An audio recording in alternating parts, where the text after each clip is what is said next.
ጤና ይስጥልኝ የተወደዳችሁና የተከበራችሁ የኢትዮኒውስ ቤተሰቦች እንደምናላችሁ ሰላምታችን በያላችሁበት ይድረስ። እነሆ አዳዲስና ወቅታዊ መረጃዎችን አዘጋጅተን ወደ እናንተ ማድረስ ጀምረናል። ከኢትዮኒውስ መረጃዎች ጋር አብራችሁ እንድትቆዩ ግብዣችን ነው። በቅድሚያ አማርስ ዜናዎችን አስቀድማለሁ። በብልጽግና አገዛዝ ያለማጣ ከንቲባ የነበሩትና የወሎ ራያ አማራ ማንነትና ወሰን አስመላሽ ሰብሳቢ አቶ ኃይሉ አበራም እግር የሚይዙ ኃይሎች በዝተውብናል ሲሉ አስታወቁም።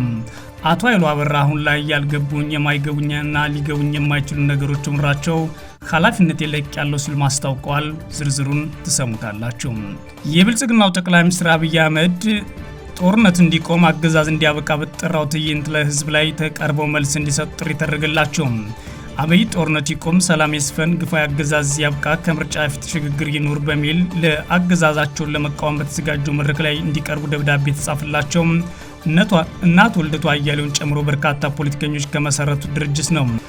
በኦሮሚያ ክልል ምስራቅ ሸዋ ዞን ታጣቂዎች ባረሱ ጥቃት የመተሃራ ስኳር ፋብሪካ ሰራተኞችና ሌሎች ጨምሮ በሁለት ቀናት ብቻ 9 ሰዎች ሲገደሉ ሌሎች ደግሞ መጎዳታቸውን የፋብሪካው ሰራተኞች ተናገሩ። በአካባቢው ያሉ የጸጥታ ኃይሎች ራሳቸው ይሸሻሉ ካሊያም ወይም ዝም ብለው ያሉት የመተሃራ አካባቢ ሁኔታ ለመኖር አስቸጋሪ ሆኗል። ታጣቂዎቹ የመሬት ቅሬታ ጭምር ያላቸው ሆነው በአካባቢው የሚታወቁ እየሆኑ መጥተዋል ብለዋል። ዝርዝሩን ትሰሙታላችሁ። አሜሪካ በሁለት ሳምንታት ውስጥ የኢራንን ጦርነት እንደምታቆም አስታወቀች። የአሜሪካ ውጭ ጉዳይ ሚኒስትር ማርኮ ሩቢዮ አሜሪካ በኢራን እያካሄደችው ያለችው ዘመቻ በሚቀጥሉት 2 ሳምንታት ውስጥ እንደሚጠናቀቅ ተናግረዋል። ጦርነቱን ያስጀመረችው አሜሪካ በሚቀጥሉት 2 ሳምንታት ውስጥ ይቋረጣል ወይም ደግሞ ይጠናቀቃል ስትል ምን ማለቷ ነው የሚለውን ጨምሮ በዝርዝር እንመለከታለን። አብራችሁን ቆዩ። የብልጽግናው ጠቅላይ ሚኒስትር አብይ አህመድ ጦርነት እንዲቆም አገዛዝ እንዲያበቃ በተጠራው ትዕይንት ለህዝብ ላይ ተቀርበው መልስ እንዲሰጡ ጥሪ ተደረገላቸው። አብይ ጦርነት ይቆም፣ ሰላም ይስፈን፣ ግፋዊ አገዛዝ ያብቃ፣ ከምርጫ ፊት ሽግግር ይኑር በሚል ለአገዛዛቸውን ለመቃወም በተዘጋጀው መድረክ ላይ እንዲቀርቡ ደብዳቤ ተጻፈላቸው። እናት ወልደቱ አያሌውን ጨምሮ በርካታ ፖለቲከኞች ከመሰረቱ ድርጅት ነው። ከሰሞኑ በዋሽንግተን ዲሲና በለንደን እንዲሁም በሌሎች ከተሞች የተቃውሞ ትዕይንተ ህዝብ እያዘጋጁ ያሉ ዜጎች በትላንትናው ዕለት አንድ ግልጽ ደብዳቤ ለጠቅላይ ሚኒስትር አብይ አህመድ አስገብተዋል። ለኢትዮኒውስ የደረሳት ደብዳቤ እንደማሳየው የትዕይንተ ህዝቡና ሰላማዊ ሰልፎች አዘጋጅ ግብረ ኃይል በሚል የሚጠራው ስብስብ በበርካታ ድርጅቶችና ታዋቂ ግለሰቦች የተቋቋመ እንደሆነ የሚነገርለት ነው። የመንግስት ጦረኛ አካሄድ በመተቸት የበይነ መረብ የተቃውሞ ትዕይንተ ህዝብ ሲያዘጋጅ የቆየ ሲሆን አሁንም ሌላ ትዕይንተ ህዝብ እያዘጋጀ ይገኛል። ይህ የበይነ መረብ የተቃውሞ ትዕይንተ ህዝብ የሚካሄደው ቅዳሜ መጋቢት 26 2018 ዓ.ም አመሻሹን 12 ሰዓት ጀምሮ ሲሆን መሪ ቃሉም ጦርነት ይቁም፣ ሰላም ይስፈን፣ ግፋዊ አገዛዝ ያብቃ፣ ከምርጫ ፊት ሽግግር ይኑር የሚል እንደሆነ በደብዳቤው ላይ ያሳያል። በዚህ የተቃውሞ ትዕይንተ ህዝብ ላይ በወቅቱ የሀገራችን ፖለቲካ ወይም የሲቪክ እንቅስቃሴ የጎላ ተጽዕኖ ፈጣሪ ሚናና ማህበራዊ መሰረት አላቸው ተብሎ የታመነባቸው 20 ታዋቂ ሰዎች ተገኝተው በብዙ ሚሊዮኖች ለሚቆጠሩ ታዳሚዎች ንግግር ያደርጋሉ ተብሎ እንደሚጠበቅ በደብዳቤው ላይ ተገልጿል። ይህ መድረክ በዋናነት የተዘጋጀው በእርስዎ እየተመራ ያለውን የብልጽግና መንግስት በሚያራምደው የጦረኝነት ፖሊሲ ምክንያት የሀገሪቱና የህዝቧን ህልውና አደጋ ላይ መውደቁን ለመቃወም ነው። ነገር ግን በእርስዎ የሚመራው ብልጽግና ፓርቲ በሀገሪቱ ፖለቲካ የራሴ የሚለውን ማህበራዊ መሰረት ያለውና የሀገሪቱ የወደፊት ህልውና በመወሰን ረገድም የራሱ ሚና እንዳለው መገንዘብ እንደ አንድ የፖለቲካ ኃይል ቢጋበዝና በመድረኩ ላይ ቢገኝ ተገቢ ነው ብሎ ግብረ ኃይላችን አምኗል ማለት ደብዳቤው ለአብይ አህመድ በተጻፈው ግብዣ ላይ ያትታል። አክሎም ግብረ ኃይላችን ባልተለመደ ሁኔታ በራሱ የተቃውሞ መድረክ ላይ ያገዛዙን ቆንጮ መሪ የሆኑትን ሰው ለመጋበዝ የወሰነ እርስዎ ከጦርነቱ ውጭ ሌላ የመፍትሄ አማራጭ የማይታየውትና ለእንዲህ አይነቱ ሰላማዊ የህዝብ መድረክ አክብሮት እንደሌለው ሳይገነዘብ ቀርቶ ሳይሆን የሀገራችን ህልውና እየተፈታተነ የሚገኘው የወቅቱን ቀውስ በሀቀኛ ድርድርና በሰላማዊ መንገድ እንዲፈታ በእኛ በኩል ያለን ልባዊ ፍላጎት ለኢትዮጵያ ህዝብና ለዓለም አቀፍ ማህበረሰብ ለማሳየት በማሰብ ጭምር ነው ብሏል። በዚህም መሰረት ታዲያ ጠቅላይ ሚኒስትሩ ፍላጎት ካላቸው ከላይ በተጠቀሰው ቀንና አጠቃላይ ሰዓቱ በበይነ መረብ ተገኝተው የቀረቡላቸውን ጥያቄዎችና የተቃውሞ ሀሳቦችን አቋማቸውን እንዲያብራሩ ተጋብዟል ይላል። እናት ወልደቱ አያሌው የሚያዘጋጁት ይህ ትዕይንተ ህዝብ አሁን ላይ በበይነ መረብ የሚካሄድና በሚቀጥሉት ጊዜያት ደግሞ በዋሽንግተንና በለንደን በአካል የሚገኙ ኢትዮጵያውያን ካለምንም ልዩነት ወጥተው አገዛዙን የሚቃወሙበት ይሆናል ተብሎ ይጠበቃል።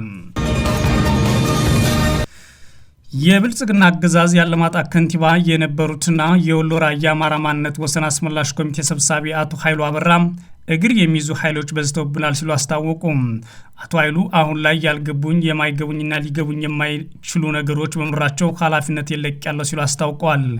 የብልጽግና አገዛዝ ከትግራይ ክልል ውጭ ሆነው ራሳቸውን ችለው በሰባተኛው ሀገራዊ ምርጫ ለሕዝብ ተወካዮች ምክር ቤት ብቻ እንዲመረጡ ወስኜላቸዋለሁ ካላቸውና በፕሪቶሪያው ስምምነት ላይ አከራካሪ ተብለው ከተለዩ አካባቢዎች መካከል በሆነው የራያ አካባቢ የሚነሳውን የማንነት ይከበርልኝ ጥያቄ መሪ መምህር ኃይሉ አበራ አሁን ላይ ብዙ የማይገቡ ነገሮች ስላሉ ኃላፊነት የለቅያለሁ ሲሉ ተናግረዋል።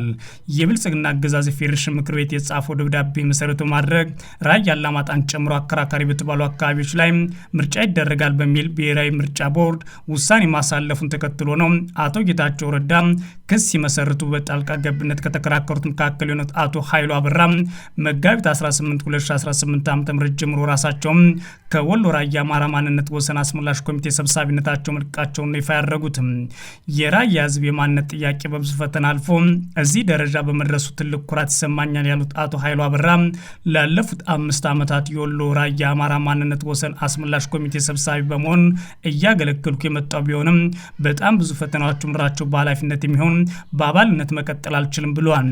አቶ ኃይሉ አበራ አክለውም አሁን ያልገቡኝ የማይገቡኝና ሊገቡኝ የማይችሉ ነገሮች እየጨምሩ መምጣታቸውና እግር የሚይዙ ኃይሎች ብዛታቸው ኃላፊነት የለቅያለሁ ሲሉ አስታውቀዋል።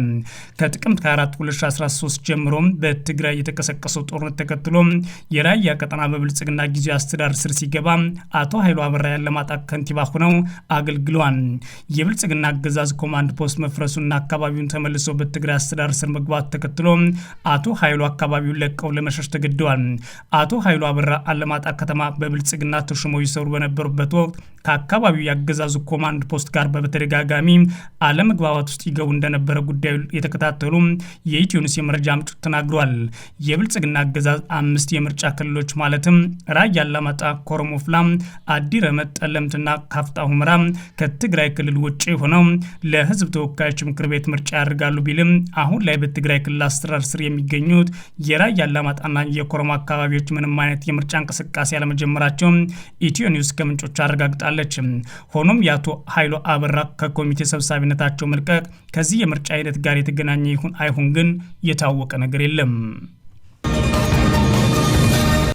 በኦሮሚያ ክልል ምስራቅ ሸዋ ዞን ታጣቂዎች ባረሱት ጥቃት የመተሃራ ስኳር ፋብሪካ ሰራተኞችና ሌሎች ጨምሮ በ2 ቀናት ብቻ 9 ሰዎች ሲገደሉ ሌሎች መጎዳታቸውን የፋብሪካው ሰራተኞችና ነዋሪዎች ተናገሩ።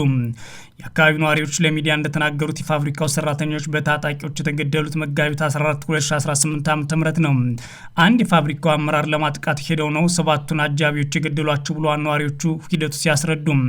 ጥቃት አራሾቹ መሬታችን ተወስዷል የሚል ጥያቄ እንዳላቸው የገለጹት የመረጃ ምንጮች ጥቃቱ የደረሰው ጮሪ በሚባለው የፋብሪካ ካምፕ ሲሆን ሟቾቹ የስኳር ፋብሪካ የጥበቃ ሰራተኞች ናቸው። ታጣቂዎቹ ድንገት መጥተው ተኩስ ከፍተው ገድሏቸው ወዲያውኑ ጫካም የገቡት ሲሉ ሁኔታውን ተናግረዋል። ነዋሪዎቹ በሌላ በኩል 7 ሰዎች ከመገደላቸው ከአንድ ቀን በፊት መተሃራና ወለንጭቲ መካከል የከባድ መኪና ሹፌርና ረዳት ተገድለው ተገኝተዋል ብለዋል። ከግድያው በተጨማሪ በአካባቢው የሰዎች እገታ የተለመደ ሆኗል የሚሉት ነዋሪዎቹ የብልጽግና የጸጥታ አካላት አሉ ግን እያዩ እንዳላዩ ይሆናሉ ወይም ይሸሻሉ ማለት ገልጸዋል። ሌላኛው ነዋሪ ከ2010 ጀምሮ በየዓመቱ እስከ 9 ሰው የሚገደልበት ሁኔታ አለ ብለዋል። ህዝቡ ዘላቂ የሆነ መፍትሄ እያገኘ አይደለም፣ ስቃይ ላይ ነው ያለነው ማለትም ገልጸዋል። የሰሞኑ ግድያ በተመለከተ በአንድ መኪና ላይ ነው 7ቱም የመንግስት ታጣቂዎች የስንት ልጆች አባት በአንድ ቀን ተገድለውብን የሄዱት በማለት ለሁኔታውን በተመለከተ ለቲኪቫ ተናግረዋል። ሰሞኑን የተገደሉት የመተሃራ ስኳር ፋብሪካ ሰራተኞች ትልልቅ ሰዎች ናቸው ሲሉ ያስረዱት አንድ ጉዳዩን በቅርበት የሚያውቁ የፋብሪካው ሰራተኛ ደግሞ ጥቃቱ እጅግ አሳዛኝና ነዋሪዎችን ጭምር የረበሸ ነው ብለዋል። 7ቱ ሰራተኞች የተገደሉት አንድ የፋብሪካውን አመራር አጅበው በነበረበት ወቅት ነው ይላሉ። የታጠቁት አካላት የፋብሪካው ሰራተኞች ላይ ተኩስ የከፈቱት ገና ከፒክአፕ መኪና ላይ ሳይወርዱ በሩምታ መሆኑን ጠቅሰው በዚህም ሌሎቹ ሲገደሉ አብረው የነበሩ አመራር የውሃ ቦይ ውስጥ ገብተው እየተሳቡ የተኩሱ ቦታ በመራቅ በህይወት መትረፋቸውን ተናግረዋል። በአጠቃላይ ከሟቾቹ ጋር 9 ሰዎች ነበሩ ብለው እንዲሁም 7 ወዲያው ተገደሉ። አንዱ የሞተ መስሏቸው ጥለውት ሄዱ። አልሞተም ግን እግሩ ከጥቅም ውጭ ሆኗል ሲሉ፣ አንዱ ደግሞ ተርፏል ብለዋል። 6ቱ በሰፊ ጉድጓድ በአንድ ቦታ ተቀበርናቸው ማለትም ተናግሯል። አዲስ የመጡት የፋብሪካው ስራ አስኪያጅ ታዲያ ለሟች ቤተሰቦች በየአካባቢው የተዘዋወሩ 150 ሺህ ብር ሰጥቷል። የተማረ ልጅ ካላቸው በቋሚነት እንቀጥራለን፣ ካልተማሩ በአባቶቻቸው መደብ እናስገባቸዋለን ሲሉ ለህብረተሰቡ ቃል ገብተዋል ብሏል። ጥቃቱ ከደረሰ በኋላ ያለው ድባብ ሲያስረዱ ደግሞ ለጊዜው መከላከያ ገብቷል፣ ነገር ግን ህዝቡ እጅግ ተከፍቷል ብለዋል። የአካባቢው ነዋሪዎች ጨምረው በአካባቢው የጸጥታ ችግር ተንሰራፍቷል፣ በሰላም መውጣት መግባትና ስራ መስራት አስቸጋሪ ሆኖብናል። ባለፉት 7 ዓመታት ይህ የህይወታችን አንድ ክፍል ሆኖብናል ብለዋል። ከአንድ ወር በፊትም 2 ልጆች ታግተው 2 ሚሊዮን ብር ጠይቁባቸው ነበር። 2 ሚሊዮን ብር ተሰብስቦ አንድ ልጅ ወስዶ ሰጣቸው፣ በኋላ ለቀቋቸው። ከፍተኛ ድብደባና ራሳቸውን እስኪስቱ ድረስ የራብ ስቃይ ያርሰባቸው ነበር። ማለትም በአካባቢ ያለውን የህጋዊ አሰራር በተመለከተ ህዝቡ ከፍተኛ ቅሬታ ውስጥ እንደገባ ለሚዲያ ተናግረዋል። አሜሪካ በ2 ሳምንታት ውስጥ የኢራን ጦርነት አቆማለሁ አለች። የአሜሪካ ውጭ ጉዳይ ሚኒስትር ማርኮ ሩቢዮ አሜሪካ በኢራን እያካሄደችው ያለውን ዘመቻ በሚቀጥሉት 2 ሳምንታት ውስጥ እንደምታጠናቅ ተናገሩ። የጦርነቱ ዓላማዎች እየተሳኩ መሆናቸውንና ከተያዘላቸው ጊዜ በላይ ፈጥነው መከናወናቸውን በፈረንሳይ በተካሄደው የቡድን 7 ሀገራት የውጭ ጉዳይ ሚኒስትሮች ስብሰባ ማጠቃለያ ላይ ተናግረዋል። ፕሬዚዳንት ዶናልድ ትራምፕ ኢራን አጥብቃ ትፈልገዋለች ሲሉ የሚናገሩትን የሰላም ድርድር በመጥቀስ ከሀገሪቱ መልእክቶች መምጣታቸውን፣ ነገር ግን ሀገሪቱ የሚወክል ማን እንደሆነ ግልጽ አለመሆኑን ተናግረዋል። ኢራን ከአሜሪካ ጋር የተጀመረ ምንም አይነት ንግግር የለም ስትል አስተባብላለች። አሜሪካና እስራኤል የዛሬው የካቲት 21 2018 ዓ.ም በኢራን ላይ ጦርነት ከከፈቱ ወዲህ በርካታ የቴህራን ከፍተኛ ባለስልጣናት ተገድለዋል። ይህ በእንዲህ እንዳለ አሜሪካ ወታደሮቿን ወደ አካባቢ የላከች መሆኑን ሩቢዮ ጨምሮ ተናግረዋል። ትራምፕና ከፍተኛ ባለስልጣኖቻቸው በኢራን እያደረጉ ያለውን ዘመቻ ከ4 እስከ 7 ሳምንታት እንደሚቆይ በተደጋጋሚ ተናግረዋል። 4ኛው ሳምንቱን እየጨረሰ ያለው የኢራን ጦርነት ሲያለቅ የተደረገው የሩቢዮ ንግግር ቀደም ሲል ከተቀመጡ ጊዜ ገደቦች ጋር አብሮ የሚሄድ ይመስላል። የውጭ ጉዳይ ሚኒስትሩ ጦርነቱ የሚያበቃበት ጊዜ በተመለከተ ከጋዜጠኞች ለቀረቡላቸው ተከታታይ ጥያቄዎች መልስ በሰጡበት ወቅት የሳምንታት እንጂ የወራት አይደለም ሲሉ ተደምጠዋል። ትራምፕ ጦርነቱን ለማቆም ያስችላል የተባለ ባለ 15 ነጥብ እቅድ ለኢራናውያን በፓኪስታን በኩል እንዲደርስ ማድረጋቸው በስፋት ተዘግቧል። ይሁን እንጂ ጋዜጠኞች ኢራን አርብ ዕለት ምላሿን ትሰጥ እንደሆነ ሲጠይቁ የአሜሪካ ውጭ ጉዳይ ሚኒስትር እስካሁን ድረስ ምላሽ አልደረሰንም፣ መልእክቶች እየደረሱን ነው፣ ከኢራን አገዛዝ የቀረ ማን ይሁን ማን ስለ አንዳንድ ነገሮች ለመነጋገር ፈቃደኛ ስለመሆን መልእክቶቻቸውና ምልክታቸውን ተለዋውጠናል ሲሉ ተናግረዋል። ከማን ጋር እንደምንነጋገር፣ ስለምን እንደምንነጋገርና መቼ እንደምንነጋገር ተጨማሪ ማብራሪያ እየጠበቅን ነው ብለዋል ይላል ቢቢሲ በዘገባው። የትራምፕ ልዩ መልእክተኛ ስቲቭ ዊትኮፍ በኋላ ላይ በዚህ ሳምንት ስብሰባዎች ይኖራሉ የሚል ተስፋ እንዳላቸው ተናግረዋል። ኢራናውያን ለተወሰነ ጊዜ የተመለከቱት ባለ 15 ነጥብ ስምምነት አለን፣ ከነሱ መልስ እንጠብቃለን፣ ይህም ሁሉም ነገር ይፈታል ሲሉ ዊትኮፍ ተናግረዋል።